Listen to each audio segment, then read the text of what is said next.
E aí, rapaziada, sejam bem-vindos ao Capital Santista. Eu sou o Fernando.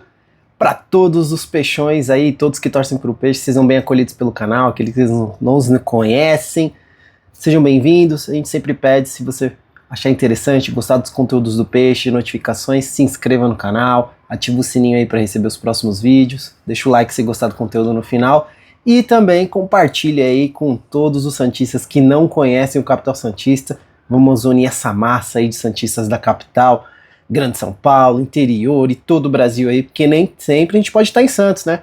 Sofremos mais com isso. Mas vamos lá. O recado de hoje é o quê? Um pré-jogo de Santos jogando pela Sul-Americana, pessoal. Olha, o Peixe tá de volta a uma competição internacional, hein? A gente tinha se classificado ali no final do Brasileiro do ano passado, mas agora, de fato, o Santos inicia essa jornada pela Sul-Americana aí. E é uma Sul-Americana que a gente pode falar, é um título um pouco mais acessível, no geral, acho que a gente tem essa ideia, né, de acessibilidade, mas o que acontece, pessoal? Só batendo um pouquinho na câmera aqui. O que acontece? A Sul-Americana, pessoal, ela tem uma peculiaridade, né, normalmente são os times um pouco mais acessíveis comparado aos times de Libertadores, mas esse ano a gente tem alguns times grandes aí pela frente, não no grupo do Santos, mas podem ter combinações aí de enfrentamentos futuros, como o próprio River Plate, né? A gente tem São Lourenço no grupo do Santos, então são clubes mais tradicionais, mesmo que não estejam nas suas melhores fases. Então é sempre perigoso porque, como diz aí o Edu Fitirinhas, o Santos sempre pode sofrer para qualquer equipe que ele jogar contra. Mais ou menos isso que ele diz. É isso, pessoal, o Santos nos surpreende, né?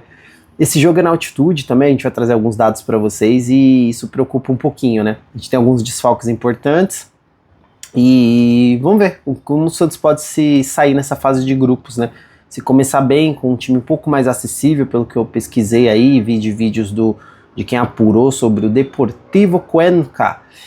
É um clube que tem um futebol frágil, então a gente tem essa acessibilidade apesar da altitude. Então se o Santos fizer um joguinho ok, dá para ser com a vitória e já fazer 3 pontos ali para ir se destacando no grupo e ter um posicionamento melhor. Mas vamos às informações da partida, tá, pessoal? Vou começar como sempre os desfalques. Tem as minhas anotações aqui. Primeiro desfalque que a gente tem, Neymar, controle de carga. A gente já sabia que ele não ia viajar para essas regiões mais inacessíveis, né, e principalmente com altitude e tal, ele vai se preservar, isso já foi falado pelo Cuca, cabe a gente definir se a gente acha bom isso ou não, né.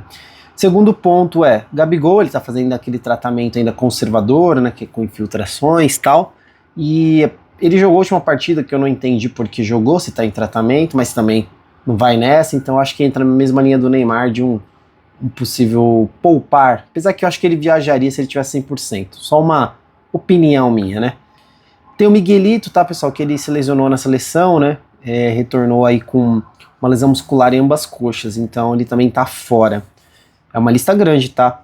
Tem o Lira, que tá com a LCA, já fez a cirurgia, tá se recuperando, né. Tem o Gabriel Menino, que também tá com uma lesão na coxa, também ainda não tá disponível, não viajou. O Mike, que fez um tratamento também no joelho, né, e ele ingeriu uma substância que é proibida pelo doping. E é um corticoide, então ele tem que esperar o corpo eliminar naturalmente essa substância para ele poder novamente ser relacionado nas partidas, tá? E vamos ver se resolve o problema do Mike, né? Porque a gente tem muitas críticas a eles, mas a gente sabe que um atleta que tá jogando com dor, com uma lesão, mesmo que seja crônica, é complicado. Quem sabe o rendimento pode melhorar uma vez que ele termine esse tratamento e se recupere e volte bem, né? A gente tem também a ausência do Rincon. O Rincon foi inusitado, ele tá com um problema no passaporte, não é culpa do Santos, tá, aparentemente, é que para entrar lá no Equador, por ele ser da Venezuela, tem uma diferença de quem tem passaporte brasileiro, e aí não deu tempo de regularizar tempo, mas vamos lá, né. Rincon também, pessoal, ainda mais na altitude que precisa de fôlego, não sei se seria utilizado. A gente tem, pessoal, deixa eu ver aqui, a formação, 4-4-2, foi a apuração do Lucas Mussetti, tá? Aparentemente, e a gente tem essa questão da altitude, então o Santos foi projetado com o que tem de disponível melhor para a viagem, e pensando também nessa questão da altitude do fôlego, né, então aqueles atletas que em tese aguentam correr mais, têm mais disposição, não só ligados à juventude, então a gente não vai pensar só nos meninos de base, mas aqueles atletas com características que a gente vai tratar alguns nomes aqui. Então a possível formação que o Musetti apurou foi o seguinte: Brazão no gol, a gente tem Igor Vinícius de volta, né? A gente pode jogar com ele aí na lateral direita, na lateral esquerda Escobar, e a dupla de zaga vai ser provavelmente Luan Pérez, Lucas Veríssimo ou Adonis. Por que essa dúvida? Porque o Veríssimo ele já tem sentido, se não me engano, a panturrilha, né? Na saída de 2 partidas. Então ele tem treinado normalmente e jogou a última partida e tal, mas ele termina a partida com uma reclamação. Então eu não sei se rola da gente poupar ele agora ou se ele sentir mais alguma coisa, tá? A gente tem no meio-campo Gustavinho confirmado, Gustavo Henrique da base. A gente tem o Oliva, que fecharia a dupla de volantes. E aí, Bom Tempo ou Barreal, tá? Essa é uma dúvida que o Musetti não conseguiu apurar. E se a gente for fechar a linha com 4 no meio-campo, a gente ainda teria provavelmente o Moisés ou o Rony. Então ficariam com 2 alas, né? Sendo Oliva e o Gustavinho ali centralizando como volantes e aberto nas pontas como alas. A gente teria a possibilidade de jogar um lado o Rony com o Barreal, né, na verdade, ou o Bom Tempo, e na outra seria Rony ou Moisés, tá? E para fechar o ataque seria Tassiano, né, que naturalmente entra quando o Gabigol não joga, e também o Lautaro, por 2 motivos, segundo a apuração do Musetti, é que o Lautaro fez uma boa partida, né, segundo a visão do Cuca, nesse contra o Flamengo, marcou aquele golaço, tudo, mas a gente sabe do poder, da limitação que o Lautaro traz para o time.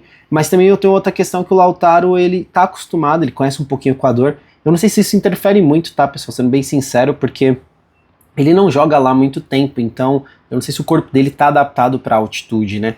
Tudo bem, ele já jogou, ele tem experiência, mas eu não sei se o corpo cria uma resistência a esse ponto, né? Então vamos torcer que não, porque aí ele vai ter fôlego para correr à vontade, que é o que ele sabe fazer, né? Então esse é o motivo do Lautaro estar lá. Assim como acho que é a mesma característica do Rony, né? Aquele jogador de velocidade e tal. Mas vamos ver se eles vão aguentar. A altitude é complicada, né? Então não dá pra exigir também que eles vão correr todo o tempo. Se o Santos vai conseguir fazer um gol logo, talvez seja uma estratégia interessante, apesar de ficar tomando sufoco. Mas eu não sei se essa equipe do Cuenca é tão competente pra isso, né? Mas é isso. Vamos lá, essa partida, pessoal, para terminar aqui as informações, o jogo será lá em Cuenca, no Equador, tá? No estádio deles. O nome do clube é Deportivo Cuenca, tá? Vai jogar com o Santos. Esse será pela fase de grupo da Sul-Americana. Essa partida está marcada para as 19 horas, tá? No horário de Brasília, 19 do dia 8, né? Que é o dia de hoje. E será pela fase de grupos da Copa Sul-Americana. Então, mais uma competição aí que o Santos está estreando e vamos torcer para que o Santos desempenhe bem, porque não é a competição mais acessível, mas ela pode ser. Pode virar aí um título internacional para o Santos, inesperado, né, numa fase que a gente está muito tempo sem ganhar nada, ainda mais de expressão internacional. Tem a questão da premiação, tem a questão de retornar o prestígio também, e é um pouco mais acessível. Eu chutaria, né, que talvez a Sul-Americana é mais acessível que a Copa do Brasil até, né? Não digo na quantidade de jogos, mas pelos adversários de enfrentamento, porque a Copa do Brasil a gente pega praticamente a elite do torneio brasileiro, digamos assim, né? São os clubes muito fortes, enquanto na Sul-Americana, em tese, você tem enfrentamentos mais fáceis. Sei que tem a questão da logística, tem a questão da pressão de ser uma competição internacional, mas a gente torce pelo Santos e vamos torcer que ele desempenhe bem sempre aí, né? Então, fica aí esse sentimento meio misto, né, de que a gente tem a possibilidade de ter um time um pouco melhor, que pese a gente não sabe que o Santos não tem um time tão excelente, mas muito pelo adversário, que é muito fraco, pelas avaliações até que o Noronha fez, tal, é bem interessante aí, que ele buscou. Mas vamos ver, né, a altitude também é um fator que pode implicar na partida. Bom, é isso, pessoal. Então, de informações que a gente tem, agora só nos resta aguardar a partida, torcer para que o Santos desempenhe, volte com 3 pontos aí, nem que seja 1-0 chorado, tá bom, tá ótimo nessa situação. E aí, final de semana a gente já volta pro Campeonato Brasileiro e vai começar aquela rotina de novo, né? Quarta, domingo e loucura. Vamos lá. Forte abraço, pessoal. Desejo aí para todos que torcem pelo Santos, tragam boas vibrações, que a gente está precisando aí. Outro ponto também que o pessoal quer relatar novamente, se puder, se inscreva no canal, contribua com o nosso trabalho aí, deixa o sininho aí ativado para receber os próximos vídeos, além de comentar, pessoal, comentem, interajam aí com a gente quer saber a opinião de vocês, E indique esse vídeo para quem vocês acham que vai gostar do conteúdo, tá? Forte abraço, voltamos aí no pós-jogo, se tudo der certo com vitória. Vamos pra cima, Santos!